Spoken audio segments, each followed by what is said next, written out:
तो हम लोग हेलो एल्केन्स हेलो एल्केन्स जो 12 का चैप्टर था केमिस्ट्री का, उसका वर्गीकरण नामकरण बनाने का विधि देख चुके थे।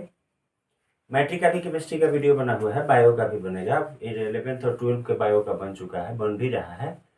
आपको किसी टॉपिक की अग्रिम अगर सोचते हैं कि पहले ही पढ़ ले तो उसको कमेंट बॉक्स में देंगे, जिस टॉपिक को जिस चैप्टर को, तो उसको पहले ही पढ़ा दिया जाएगा।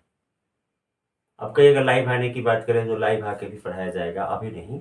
अभी आप अपने डिमांड के अनुसार जिस टॉपिक को मन हो कि इसको डिटेल में हम जान लें, अगर आप कहेंगे तो उसको अगले क्लास में क्लियर कर दिया जाएगा।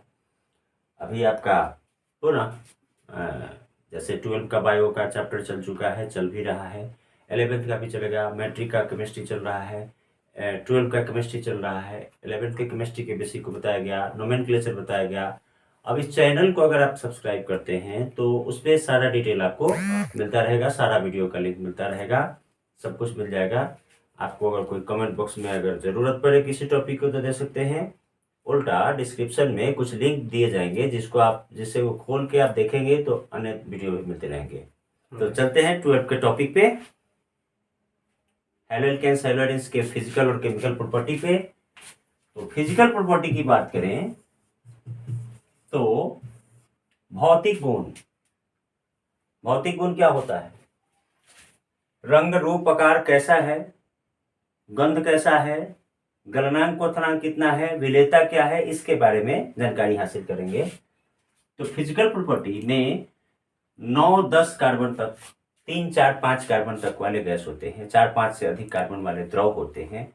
जैसे जैसे कार्बन की संख्या बढ़ेगी तो द्रव से फिर मुलायम ठोस, फिर ठोस की ओर बढ़ते चले जाते हैं। छोटे अल्कोहल जो होते हैं उसमें कुछ विशेष तीखा गंध होता है। बड़े अल्कोहल तो मुलायम ठोस और द्रव होंगे तो उसमें भी गंध होता है, थोड़ा कम होता है, थोड़ा ज़्यादा होता है, द्रव भी होते हैं। हेलो एल्केन्स की बात करेंगे तो हेलो एल्केन्स जो छोटे होते हैं, जिनमें जो गैस होते हैं, उनका बहुत सारा उपयोग है, जिसकी जानकारी आगे दी जाएगी। पहले फिजिकल प्रॉपर्टी की बात कर लें तो 1, 2, 3 कार्बन के अगर हेलो एल्केन्स हैं, छोटे वाले हैं, तो जल में विलय होंगे। लेकिन जैसे जैसे कार्बन का संख्या बढ़ेगा जल में विलेयता कम होता जाएगा। अब कार्बन का संख्या बढ़ेगा तो जल में विलेयता कम होगा। अब इस पर हाइड्रोजन तो होगा, 1 हो या 2, उससे कोई बहस नहीं है। कार्बन का संख्या बढ़ेगा तो विलेयता बढ़ेगा। अगर कार्बन का संख्या नहीं बढ़ते हुए शाखा बढ़ जाए तो विलेयता कम हो जाएगा। छोटे हेलो एल्केन्स होंगे तो जल में विलय होंगे, कार्बन की संख्या बढ़ेगी तो जल में विलेयता कम हो घटेगी, और शाखा बढ़ेगा तो और कम होगा। क्वथनांक की बात करें तो छोटे हेलो एल्केन्स का क्वथनांक कम होगा। जैसे जैसे कार्बन का संख्या बढ़ाएंगे क्वथनांक बढ़ जाएगा, शाखा बढ़ेगा तो क्वथनांक कम होगा। ये सभी हाइड्रोकार्बन्स में होगा, जितने भी कार्बन्स के यौगिक हैं सब में होगा। छोटा कार्बन्स का होगा तो वो क्या होगा, जल में विलय होगा। कार्बन का संख्या बढ़ेगा, विलेयता कम होगा। छोटा हेलो एल्केन्स होगा तो क्वथनांक कम होगा। कार्बन का संख्या बढ़ेगा, क्वथनांक बढ़ेगा, लेकिन शाखा बढ़ेगा तो कम होगा। जैसे यहाँ पे देखिए कितने कार्बन है, 4 हैं, लेकिन 4 ही कार्बन हो लेकिन शाखा में हो तो पहले जो स्ट्रेट चेन का 4 कार्बन का हेलो एल्केन्स था, तो मान लेते हैं इसका क्वथनांक 400 डिग्री सेंटीग्रेड है, तो 4 कार्बन ही है लेकिन 1 कार्बन शाखा में है तो इसका क्वथनांक कम हो जाएगा। अब छोटे हेलो एल्केन्स पानी में विलय क्यों होते हैं? क्योंकि वो हाइड्रोजन बॉन्ड बना सकते हैं। सिंपल सा जवाब है, समान समान को घुलता है। जो हाइड्रोजन बॉन्ड बनाएगा वो पानी के साथ विलय होगा, जो हाइड्रोजन बॉन्ड नहीं बनाएगा वो पानी के साथ विलय नहीं होगा। लेकिन जो पानी में अविलय होंगे, जल में अविलय होंगे, वो कार्बनिक यौगिक में विलय होंगे। क्लियर? तो अब देखते हैं केमिकल प्रॉपर्टी को, रासायनिक गुण को। तो केमिकल प्रॉपर्टी में सबसे पहला हेलो एल्केन्स है, इसका अभिक्रिया मैग्नीशियम से ईथर के प्रेजेंटेशन में करा दी जाए तो मैग्नीशियम 2 बॉन्ड बनाता है, तो ये दोनों के बीच में लग जाए तो अल्काइल का 1 बॉन्ड पूरा है, मैग्नीशियम का 2 बॉन्ड पूरा है, हेलोजन का 1 बॉन्ड पूरा है। इसको कहते हैं अल्काइल मैग्नीशियम हैलाइड, लेकिन इसको कहते हैं ग्रिग्नार्ड रिएजेंट।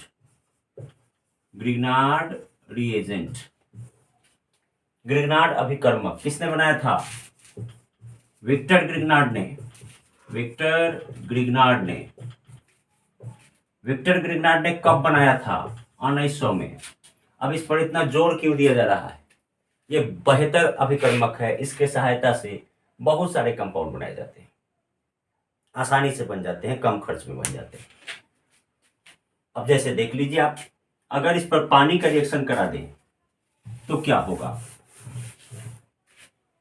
RMgX। अब X के जगह पर क्या भाई, FCl ले सकते हैं। आपको बताया था ज्यादातर Cl और Br लेंगे। अल्काइल मैग्नीशियम ब्रोमाइड, अगर Cl रहा तो अल्काइल मैग्नीशियम क्लोराइड। क्लियर?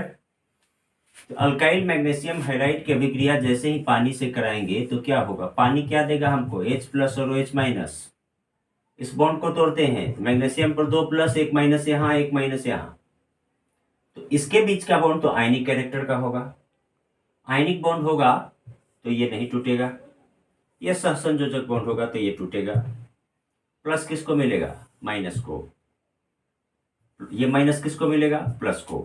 अगला उत्पाद क्या होगा? RH MgOH एल्केन बन गया।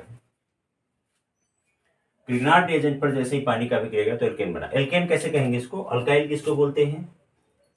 जिस एल्केन से एक हाइड्रोजन कम हो। अब इसको तो अपना हाइड्रोजन वापस मिल गया, एल्केन बन जाएगा। अब R के जगह पर जितना कार्बन लेंगे उतने कार्बन का एल्केन बनेगा। ठीक है, एक तो ये हो गया। दूसरा,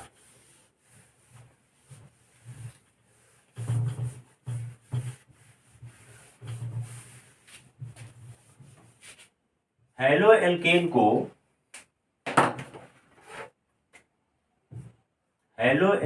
को सोडियम के साथ ईथर के प्रेजेंटेशन में, ये कैटालिस्ट हो गया, ईथर के प्रेजेंटेशन में रिएक्ट कराएंगे तो क्या होगा? भाई तोड़ लेते हैं, एक सोडियम पर 1+, यहाँ 1-, यहाँ 1+। अब इसको रिएक्ट कराने की कोशिश करते हैं तो ये प्लस इस माइनस को पकड़ लेगा तो अकेले एल्काइल तो रहेगा नहीं, तो फिर रिएक्शन बैलेंस होना चाहिए, तो 2 लगा देते हैं, तो दोनों सोडियम दोनों हाइड्रोजन को पकड़ लेगा तो 2NaX निकल जाएगा, तो R दोनों एक दूसरे से जुड़ जाएंगे। दोनों अल्काइल एक दूसरे से जुड़ गए, यानी कि अगर आप एक कार्बन का हेलो एल्केन लेते हैं तो दुगने कार्बन का एल्केन प्राप्त होता है जितने कार्बन का लेंगे। तो अगर हम यहाँ पर 2 कार्बन का लेते तो कितने कार्बन का प्राप्त होता? 4 कार्बन का।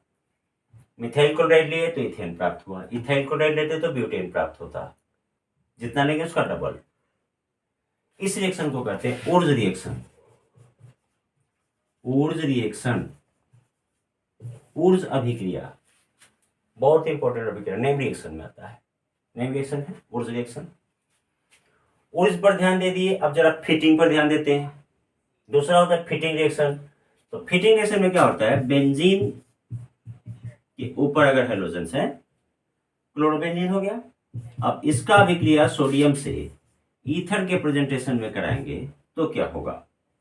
दुगना लेना पड़ेगा, फिर दोनों सोडियम दोनों क्लोरीन को पकड़ेगा, 2NaCl निकल जाएगा और दोनों बेंजीन रिंग एक दूसरे से जुड़ जाएंगे। तो यहाँ पे एक गलती हो सकती है आपके द्वारा, ऐसे अगर जोड़ेंगे तो एक कार्बन यहाँ और एक कार्बन यहाँ बढ़ गया।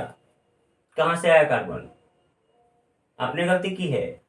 तो इसको सुधारने के लिए क्या किया जाए कि इसको ऐसे बना देते हैं, ऐसे, और ऐसे बनाने के साथ ही दोनों बेंजीन रिंग को जोड़ देते हैं। अब तो कार्बन नहीं बढ़ रहे, यानी कि इसको कहते हैं फिटिंग रिएक्शन। फिटिंग रिएक्शन, ये ऊर्ज रिएक्शन है, ये फिटिंग रिएक्शन है। तो ऊर्ज में क्या हुआ कि जितने कार्बन का हेलो एल्केन्स लिए थे, यहाँ देखिए यहाँ पे 2 लगाएंगे तब डबल होगा, जितने कार्बन का हेलो एल्केन्स लिए थे दुगने कार्बन का एल्केन बना। फिटिंग में क्या हुआ? जितने कार्बन का हेलो एरेंस लिए, दुगने हेलो एरेंस प्राप्त हुए, यानी कि 2 बेंजीन रिंग एक दूसरे में फिट हो गए, इसे फिटिंग रिएक्शन कहते हैं। और दुगना एल्काइल बना तो ऊर्ज रिएक्शन कहते हैं। अब जरा एक और रिएक्शन है उसको देख लें। अगर हम अल्काइल हैलाइड ले लें और एरोमेटिक हैलाइड ले लें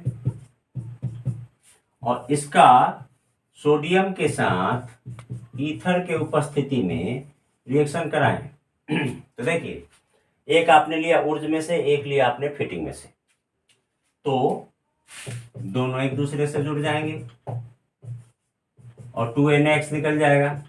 तो इसको कहते हैं ऊर्ज फिटिंग अभिक्रिया, ऊर्ज फिटिंग रिएक्शन। ये 3 रिएक्शन पर जोड़ दिया गया है क्योंकि तीनों में से एक आ सकता है एग्जाम में। ऊर्ज कौन सा होगा? जितना हेलो एल्केन्स लेंगे उसके दुगना। फिटिंग कौन सा होगा? 2 बेंजीन एक दूसरे में फिट हो जाएंगे। अब एक ऊर्ज में कर ले लिए, एक फिटिंग में कर ले लिए, तो ऊर्ज फिटिंग रिएक्शन हो गया। क्लियर? अगला है आपका एरोमेटिक का रासायनिक गुण। हेलो एरेंसी है, तो जैसे ही हमने आपको पहले भी बेसिक में बताया था, क्लोरो ब्रोमो फ्लोरो आइडोहो बनाने की विधि बताई जा चुकी है। सब पे माइनस समूह है, तो इनमें से कोई भी हुआ, यानी कि इसके जगह पर हम लोग X लिख सकते हैं। हाइड्रोजन X बराबर क्या होता है? FCl Br I। और जैसे ही इसका रिएक्शन आप Cl2 से कराएं, मेरे पास क्या है? 2 Cl है, तो ये तो ऊपर रहेगा ही, एक Cl जाएगा 2 पर और एक बढ़ जाएगा 4 पर। बोले थे कि ये ऑर्थो पैरा निर्देशक होता है, ऑर्थो पैरा डायरेक्टिव। तो ऑर्थो कौन सा है? गिनती कर लेते हैं। 2 वाले को ऑर्थो कहते हैं, 3 वाले को मेटा कहते हैं और 4 वाले को पैरा कहते हैं। तो जब भी इस पर फंक्शनल ग्रुप लगेगा तो ऑर्थो पर जाएगा और पैरा पर जाएगा, लेकिन दोनों में से एक उत्पाद ज्यादा बनेगा और एक उत्पाद कम बनेगा। अब इसको सिंपल देहाती भाषा में समझना चाहते हैं तो मान लेते हैं कि 10 गो ले लिए हम क्लोरोबेंजीन हेलोएरिन्स, तो 10 गो ये भी ले लिए, तो 3 ये बनेगा तो 7 ये बनेगा। ज्यादा कौन बना? ये। दोनों स्थिति में अब बताइए, ये Cl यहाँ 2 है, एक Cl टूट के यहाँ लगा, बाय द वे 3 गो ये बना, तो यहाँ का हाइड्रोजन कहाँ गया? एक Cl के साथ निकलेगा, -HCl। अगर गलती से Cl यहाँ लगा तो फिर यहाँ का H कहाँ जाएगा? एक Cl के साथ, मतलब HCl का निकलना तय है। लेकिन जिससे भी रिएक्शन कराएंगे तो अगर उस पर बेंजीन के ऊपर हेलोजन में से कोई भी है और आप किसी भी से रिएक्ट कराते हैं तो हमेशा 2 ही बनेगा उत्पाद, एक जाएगा 2 पर, एक जाएगा 4 पर, यानी एक जाएगा ऑर्थो पर, एक जाएगा पैरा पर। पैरा वाला मेन प्रोडक्ट होगा, यहाँ स्टेबिलिटी ज्यादा मिलती है। इसके मैकेनिज्म को भी बताया है वीडियो में। चैनल को सब्सक्राइब करेंगे, सारे वीडियो मिल जाएंगे आपको।